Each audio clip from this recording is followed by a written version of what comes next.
Essa história poderia ser um roteiro de filme, mas é uma das investigações mais perturbadoras do Brasil recente. 4 homens, um negócio mal resolvido, um acerto de contas, um silêncio que virou medo e uma cidade inteira envolta em sombras. Tudo começou em Icaraíma, uma cidade pacata do interior do Paraná que, de um dia para o outro, se viu no centro de uma história tão obscura quanto inexplicável.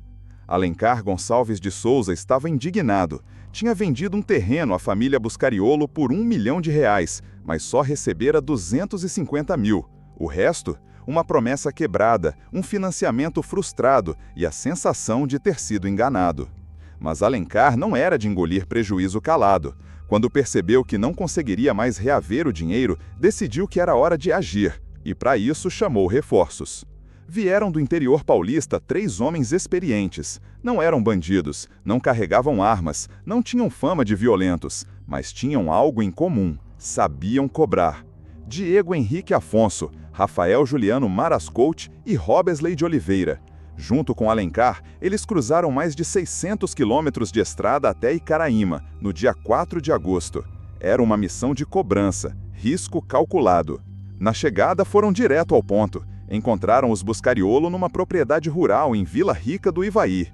O tom da conversa foi direto, mas aparentemente civilizado. Antônio Buscariolo, o patriarca, e seu filho, Paulo Ricardo, prometeram resolver no dia seguinte. Nada parecia fora do normal. E então veio o dia 5 de agosto. Pouco depois das 10 da manhã, os 4 homens foram vistos pela última vez. Câmeras de segurança registraram eles tomando café em uma padaria local, sorrisos contidos, semblantes tranquilos, como se estivessem certos de que voltariam para casa ainda naquele dia. Às 11h30, deixaram a padaria rumo à fazenda dos Buscariolo e sumiram. Às 12 horas, os celulares pararam de responder, ligações não atendidas, mensagens sem visualização. O silêncio que veio depois não foi apenas ausência de resposta, foi um grito abafado de que algo muito errado havia acontecido. A primeira a agir foi a esposa de Robesley. Um pressentimento a levou à delegacia ainda naquela tarde. De lá, o nome dos 4 homens foi adicionado à lista de desaparecidos.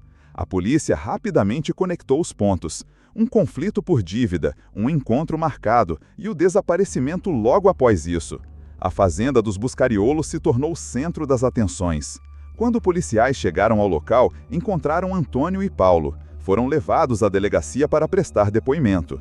Disseram conhecer Alencar, reconheceram que havia uma negociação, mas negaram qualquer dívida direta. A responsabilidade, segundo eles, era de outro parente, e garantiram: os 4 homens haviam deixado a propriedade em paz. Mas algo não batia.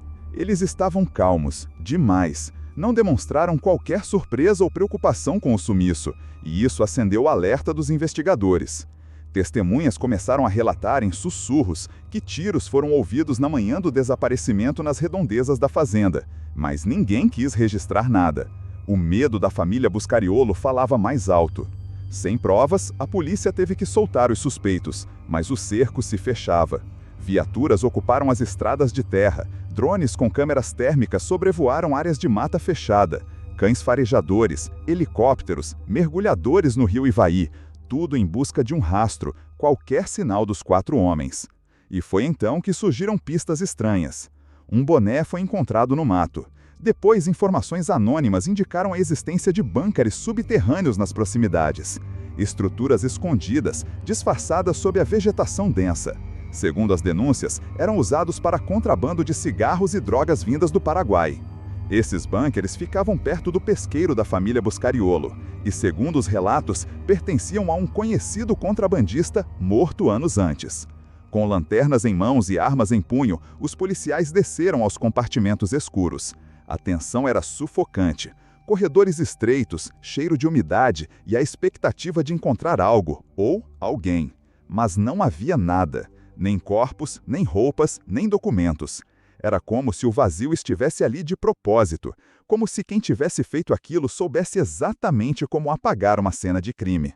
E, de novo, os investigadores voltavam à estaca zero.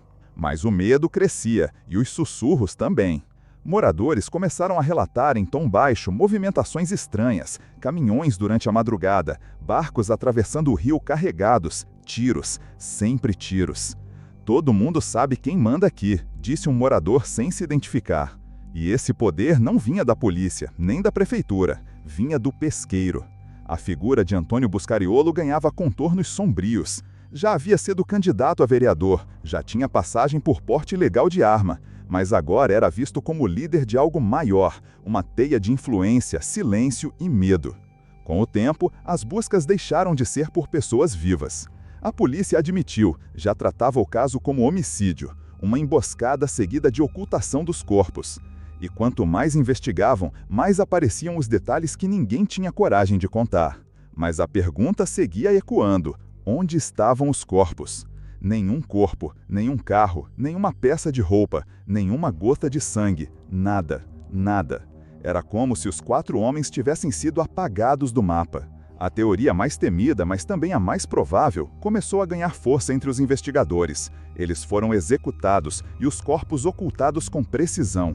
Talvez enterrados em covas rasas no meio da mata, talvez lançados no fundo do rio Ivaí, conhecido por suas águas profundas e traiçoeias, ou ainda, quem sabe, escondidos em algum dos bunkers ainda não descobertos. Enquanto isso, do outro lado da tragédia, estavam as famílias, esposas, filhos, mães, presos entre a dor da perda e a tortura de não ter um corpo para velar. "Eu só quero enterrar meu marido", desabafou uma das esposas aos prantos. A dor de não ter o corpo é insuportável. Mesmo com a esperança praticamente esgotada, ainda havia quem acreditava numa remota chance de cativeiro, um esconderijo secreto, um cárcere onde os 4 homens estariam sendo mantidos contra a vontade. Mas essa teoria se tornava cada vez mais improvável e mais cruel. A virada no caso veio quando, pressionada por investigações e pela comoção nacional, a justiça concedeu a prisão temporária de Antônio Buscariolo e de seu filho Paulo Ricardo.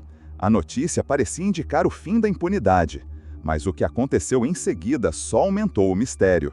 Quando a polícia chegou às propriedades para cumprir o mandato, encontrou tudo vazio. Casas abertas, cômodos revirados, roupas deixadas para trás. Eles haviam fugido, desaparecido sem deixar rastro. E com isso, o caso deu uma guinada ainda mais obscura.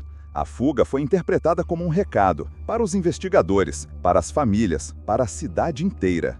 Quem tem culpa, foge. Quem é inocente, enfrenta. A imagem do Tonhão do pesqueiro, antes só um comerciante local, agora é a de um homem foragido, envolvido com crimes, contrabando e possivelmente assassinato. A fuga gerou indignação.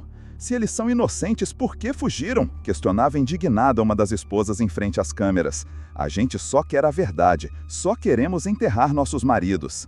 Enquanto isso, em Icaraíma, o medo permanecia. O silêncio da cidade era quase ensurdecedor.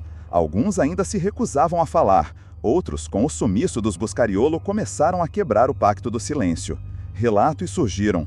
Diziam que Tonhão e seus filhos nunca foram homens comuns. Eram peças de um jogo muito maior, que envolvia influência política, dinheiro, mercadorias ilegais e, acima de tudo, medo.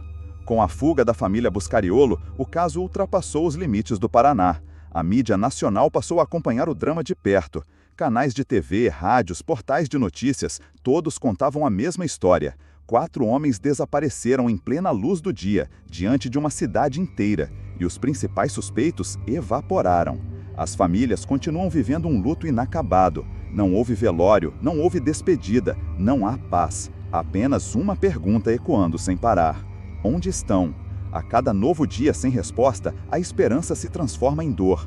O caso de Icaraíma não é só sobre uma dívida, é sobre o que acontece quando o poder se impõe ao medo, quando a lei parece fraca diante de quem comanda pelas sombras, quando o silêncio se transforma em conivência. E é justamente por isso que esse caso não pode ser esquecido. Porque se esquecermos, outros virão, outros Alencares, outros Diegos, outros Rafaéis, outros Robesleys. Eles eram pais, maridos, filhos, homens que saíram para trabalhar, que acreditavam que a justiça era possível, que não voltaram mais. O boné encontrado no mato, a casa vazia, o bunker escondido, a fuga repentina, tudo isso não é coincidência, é parte de um quebra-cabeça sombrio que ainda está incompleto. O caso Icaraíma é mais do que uma tragédia, é um alerta. Um grito abafado por tiros, por omissões, por um sistema que ainda falha em proteger os inocentes e punir os culpados. Mas talvez, com sua ajuda, isso possa mudar. Se essa história te tocou, se você também acredita que a verdade precisa aparecer, se você se recusa a deixar esse caso cair no esquecimento, então se inscreva no canal, ative o sininho e compartilhe este vídeo com o maior número de pessoas possível. A sua voz pode ser a diferença entre a impunidade e a justiça. Eu deixei aqui na descrição o link de um vídeo que você vai gostar. Nos vemos no próximo.